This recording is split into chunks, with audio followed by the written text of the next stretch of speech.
قرآن چیخ چیخ کے کہہ رہے کہ جو نماز نہیں پڑھتا وہ پاکستان کے شناختی کارڈ میں مسلمان ہے، اللہ کے ہاں وہ مسلمان نہیں ہے۔ صحیح مسلم میں یہ حدیث لکھی رہ گئی 246 کہ بندے کے کفر اور ایمان، شرک اور اسلام کے درمیان فرق ہی نماز ہے۔ یہ حدیث مسلم میں ہی لکھی رہ گئی کہ ابن مسعود رضی اللہ تعالیٰ عنہ کہتے ہیں کہ جماعت کے ساتھ نماز پڑھنا یہ سنت خدا ہے، یہ تمہارے نبی کی وہ سنت ہے جو اللہ نے انہیں عطا کی، اگر اسے چھوڑ دو گے تو برباد ہو جاؤ گے۔ رسول اللہ کے زمانے میں اگر کوئی بیمار بھی ہوتا اور 2 بندوں کے سہارے مسجد میں آ کے نماز پڑھ سکتا تو اس کی کوشش ہوتی کہ میں مسجد میں جماعت سے نماز پڑھوں، کہیں مجھے منافق نہ شمار کر لیا جائے۔ جماعت چھوڑنے پر رسول اللہ کے زمانے میں سمجھا جاتا تھا صلی اللہ علیہ وآلہ وسلم کہ بندہ منافق ہے۔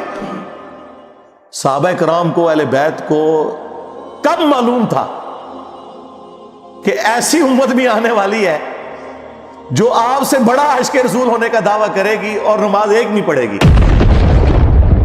تو وہ کہتے یار یہ تو بڑا آسان اسلام ہے۔ تو یہ حدیثیں تو مسلم شریف میں لکھی رہ گئی، پریکٹیکلی کس نے عمل کیا اس کے اوپر؟ یہ حدیث ترمذی میں لکھی رہ گئی کہ ہمارا اور منافقین کا عہد نماز کی بنیاد پہ ہے، جس نے نماز چھوڑی اس نے کفر کیا۔ یہ صحابہ کرام علیہم رضوان کا فتویٰ ترمذی میں ہی رہ گیا۔ عبداللہ بن شقیق تابعی کہتے ہیں کہ صحابہ کرام علیہم رضوان تارک الصلاح کے سوا کسی کی تکفیر نہیں کرتے تھے، صرف بے نمازی کو وہ کافر سمجھتے تھے، باقیوں کو وہ تمام غلطیوں کے باوجود مسلمان تصور کرتے تھے۔ اب اندازہ کریں، یہ ترمذی میں لکھا رہ گیا جناب۔ ہاں،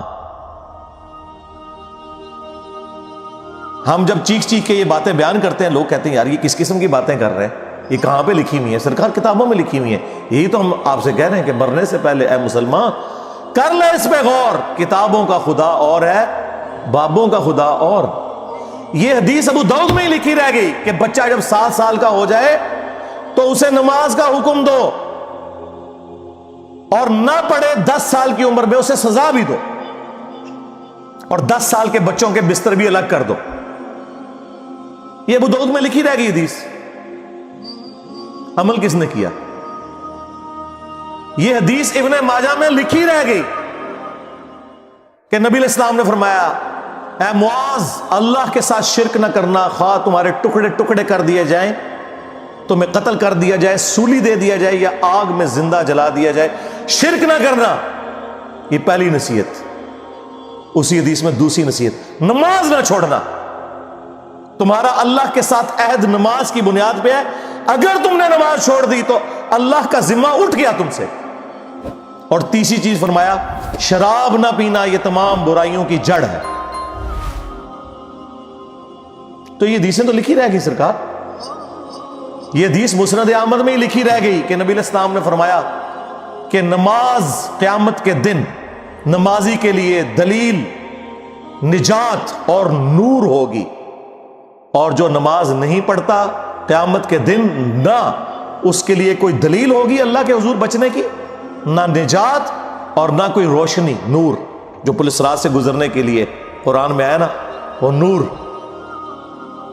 اور پھر نبی علیہ السلام نے فرمایا کہ بے نمازی کا حشر اسی حدیث میں آتا ہے، فرعون، قارون اور حامان اور امیہ ابن خلف کے ساتھ ہوگا۔ ہاں جی، کچھ بھی ہے تیرے محبوب کی امت سے ہے۔ محبوب تو پہلے ہی بتا گئے ہیں کہ بے نمازی تیرا حشر تو فرعون کے ساتھ ہونا ہے، تیرا حشر قارون کے ساتھ ہونا ہے، امیہ ابن خلف کے ساتھ ہونا ہے۔ اور یہ تو میں آپ کو صرف ایک بات کر رہا ہوں۔ اب اگر میں قرآن کی توحید بیان کرنا شروع کروں تو قرآن کے پہلے صفحے کا ٹیسٹ دنیا کے کروڑوں مسلمان پاس نہیں کر سکتے۔ ایاک نعبد و ایاک نستعین، یہ قرآن میں لکھا رہے گا۔ ماشاءاللہ فجر کی نماز میں یہ پڑھ کے نکلتا ہے، اور مسجد کے ساتھ جو دربار ہے ریگولرلی حاضری دے کے اس بابے سے بھی مانگ کے گھر آتا ہے۔ تو کیا نماز تو پڑھی؟ تو مسلمان ہے، تیری ہر نماز کی ہر رکعت میں تو یہ نہ پڑھے تیری نماز ہی نہیں ہوتی۔ ایاک نعبد و ایاک نستعین، اے اللہ عبادت بھی تیری کریں گے، دعا بھی تجھی سے مانگیں گے، مدد بھی تجھی سے مانگیں گے۔ یہاں مدد مانا دعا کے، لیکن یہاں مولویوں نے پھر پٹی پڑھا دی، ان کا نہیں جی امی سے روٹی نہ مانگے. اندازہ کریں قرآن کا مذاق اڑا رہے ہیں، حالانکہ انہیں پتہ ہے کہ قرآن میں یہ آیت موجود ہے وَتَعَاوَنُوا عَلَى الْبِرِّ وَالتَّقْوَى وَلَا تَعَاوَنُوا عَلَى الْإِثْمِ وَالْعُدْوَانِ، نیکی اور پرہیزگاری کے کاموں میں ایک دوسرے کی مدد کرو اور برائی میں الگ رہو. قرآن نے بتایا ہے کہ اللہ نے دنیا کو اسباب کے ساتھ جوڑا ہوا ہے. یہاں ایاک نستعین میں دعا کے اعتبار سے بتایا جا رہا تھا کہ غیر اللہ سے نہیں کرنی، ظاہری اسباب کا تو قرآن میں حکم ہے، لیکن دیکھ لیں.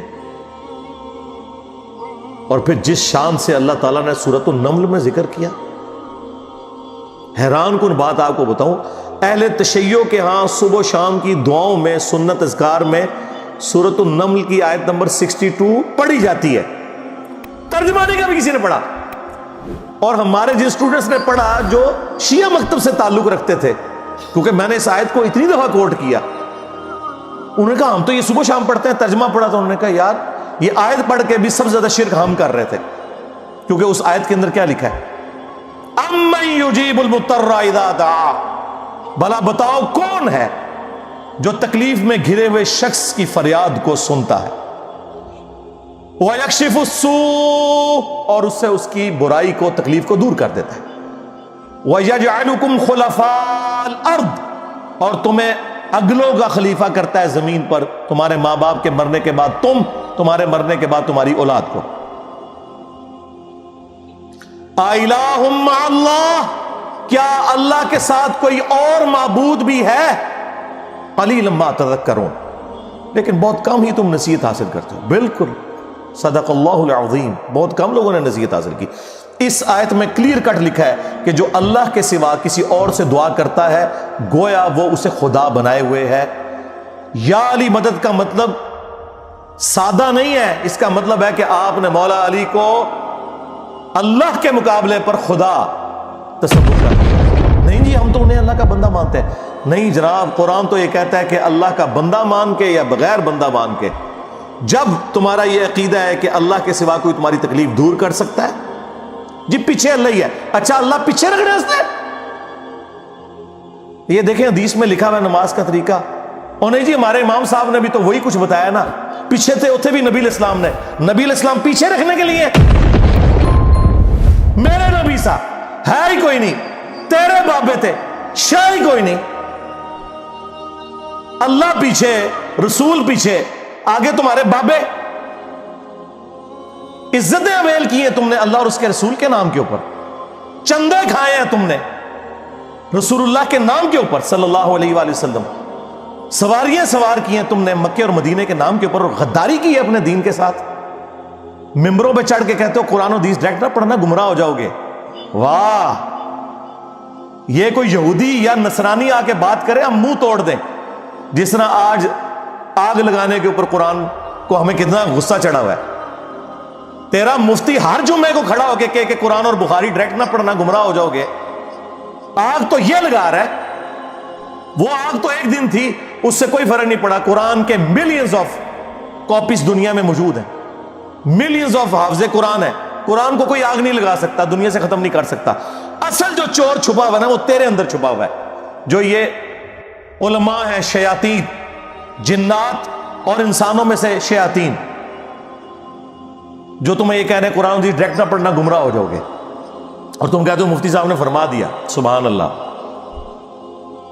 دنیا میں اگر کوئی مفتی صاحب لمبی داڑھی اور پگڑی اور ہاتھ میں تسبیح کے ساتھ آپ کو کوئی 2 نمبر چیز دے دیں، آپ ایک استری خریدنے کے لیے جائیں اپنے کپڑے کرنے کے لیے، اور اس پہ جعلی مور لگا کے وہ بندہ آپ کو وہ استری دے دے، اور آپ کو بعد میں پتہ چل جائے اس نے دھوکہ کیا ہے، تو آپ کیا کہیں گے؟ مفتی صاحب نے فرما دیا استری شریف. آپ غصے میں بھرے ہوئے جائیں گے اور کہیں گے کہ تو داڑھی رکھ کے بےایمانیاں کر رہا ہے، کہیں گے نا. تو یہ داڑھی والے جو مولوی ممبروں پہ چڑھے ہوئے جھوٹ سکھا رہے ہیں آپ کو، ان کو کبھی آپ نے کہا نہیں. آپ فرق دیکھ لیں، جہاں آپ کی دنیا کا نقصان ہوتا ہے نہ آپ کو مفتی کی داڑھی نظر آتی ہے، ہو سکتا ہے آپ جا کے آگ لگا دیں اس کی داڑھی کوئی، لیکن جہاں آپ کا دین کا نقصان ہو رہا ہے آپ کہتے ہیں مفتی صاحب نے فرما دیا. وہاں لاکھ چیختے رہے کہ یار یہ مفتی صاحب آپ کو اپنے بابوں کا دین بتا رہے ہیں، کتابوں میں دین کچھ اور لکھا ہوا ہے، ٹس سے مس نہیں ہوتے. تو یہ قرآن کی توحید کا ٹیسٹ نہیں تھے پاس کر رہے. ایک جاہل سے جاہل مسلمان کو بھی یہ بات سمجھ آنی چاہیے کہ بارش کون برساتا ہے؟ اللہ. ڈیوٹی کس کی ہے؟ فرشتوں کی. کیا ہم بارش فرشتوں سے مانگیں گے یا اللہ سے؟ تو بات ختم ہو گئی. جو ڈیوٹیاں لائی ہیں جی بابیاں دیاں، وہ چھڑ دے، وہ ڈیوٹیاں لائی ہیں. کدھر مر گئے وہ بابے کہ آج ہزاروں ایکڑ کے اوپر یوٹیوب کی جو ہارڈ ڈسک رکھی ہوئی ہے ان کے اوپر رسول اللہ کے خلاف گستاخانہ ویڈیوز رکھی ہوئی ہیں. بابا کدھر مر گئے؟ نگاہ مار کے کیوں نہیں ڈیلیٹ کرواتے؟ اوے بابا جی کہا کرتے تھے نا جی امت مر جائے، امام مالک فرماندے نے کہ حضور دیاں گستاخیاں ہو رہی ہیں اور امت زندہ ہے، بدلہ نہیں لیندی. امام مالک فرماتے ہیں پھر امت زندہ کیوں ہے؟ پھر مر جائے ساری، پھر مر جائے ساری. پوری عالم اسلام اس وقت یا تو مر جائے، یا تو مر جائے سارا عالم اسلام، یا پھر حضور کی عزت پر پہرا دے. بس دو باتوں میں سے ایک بات ہے. بس یا سارا اکٹھا ہو کے مر جائے یا پھر فرانس کو جواب دے. میں نے کہا تھا بابا جی رک جاؤ، صبر کرو، تو آڈے ہوتے کوئی اور شے اللہ نے چھڑ دیتی ہے. امت بعد ہی مرے، پہلے تیرے بابے کیوں نہیں مر جاندے بابیا جنہاں دی ڈیوٹیاں سن؟ غوث کتب ابدال، انہوں نے اپنے نبی کا کلمہ نہیں پڑھا ہوا؟ وہ کدھر مر گئے جو کل تک اپنے مریدوں کو یوں دیکھ کے تو جلا کے راکھ کر دیتے تھے، آج اتنے بغیرت ہو گئے کہ وہ یوٹیوب سے ویڈیوز نہیں ڈیلیٹ کر سک رہے. لے جاؤ اپنے بابے تو، کسی کام میں نہیں نکلے. پہلے وہ مرن نا، امت تو بیچاری کچھ کر نہیں سکتی، بابوں کے پاس تو اتنے رائٹس ہیں. وہ بابا لبو جی ڈیوٹی ہے اتنے جتنے ہارڈ ڈسک پہ ہیں اتنے جس گوشت کی ڈیوٹی ہے انہوں لبو اتنا، اس سے میں 295 سی لواں گا. امت مر جائے، تیرے بابے نہ مر جائے، امت مر جائے. امت نو تو تسی مس گائیڈ کیتا ہے، شرک میں ڈبو دیا. او جی لاہور 1000 سال تو بابا بیٹھے ہے تے پال رہے لوگوں نو، چھڑ دے. آج چندے بند کر دینا گورنمنٹ، کتے پھرن گے دربارہ ہوتے تواڈے، صفائی کرنے والا کوئی نہیں ہوگا. بند کراؤ آج چندے، بابا پال رہے ہیں. تواڈے چندے تے پلدے نے تے تسی کہتے بابا پال رہے. شرم کی کوئی انتہا ہوتی ہے. یہ لوگ بات کرتے ہیں کہ قرآن جل گیا تو پورے ملک کے اندر ہنگامے کھڑے کیے ہوئے. قرآن تم لوگوں نے جلایا ہے شرک پھیلا کے. ویسے تو کہتے ہو ہم سنی ہیں. سنی وہ ہوگا جو بخاری مسلم کے طریقے کے مطابق جو رسول اللہ کے احادیث نقل ہوئی ہیں صلی اللہ علیہ وآلہ وسلم، رکوع میں جاتے وقت اور رکوع سے اٹھتے وقت رفع الیدین کرے گا. یا سنی وہ ہوگا جو اپنی پبلک کو یہ جھوٹ مشہور کرے گا کہ جی بغلے بت رکھ کے آندے سن تاں رفع الیدین ہوتا سی. واہ واہ. جس شخصیت کے ساتھیوں میں سیدنا عمر، سیدنا حمزہ، سیدنا علی جیسے دلیر اور اللہ کے شیر ہوں، اتنے لوگ بت رکھ کے تے حضور دے پیچھے آگے کھلوندے سر. اب گل کرنے لی کرو کوئی، سب کچھ جھوٹ نکلیا تھوڑا. قرآن کو آگ لگ گئی کہ تسی لائیے قرآن کو آگ. آپ لوگ دشمن ہیں اسلام کے.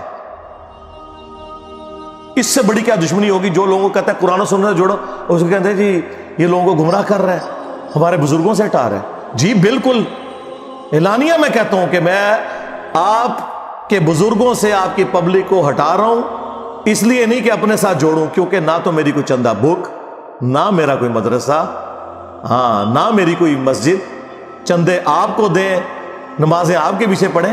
ہم توڑ رہے اس لیے نہیں ہے، آپ کے بزرگ ویسے اس لیے توڑتے تھے کہ کسی سے توڑ کے اپنے ساتھ جوڑیں. اصل میں نا انہوں نے یہی جرم کیا، یہ سمجھتے ہیں دوسرے بھی یہی کچھ کرتے ہیں. بندہ خود چور ہے نا دوسرے کو ہی سمجھتا ہے. یہ آپ صحیح کہہ رہے ہیں، یہ ایسے ہی ہوتا رہا ہے. لیکن آج جو شخص آپ پہ اللہ تعالیٰ نے مسلط کیا ہے نا، یہ شخص آپ کے بزرگوں سے توڑ کے اپنے ساتھ نہیں جوڑ رہا، یہ اس کے ساتھ جوڑ رہا ہے جس کی قبر مدینے میں صلی اللہ علیہ وآلہ وسلم. صلو علی محمد و آل محمد، اللہم صلی علی محمد و علی آل محمد.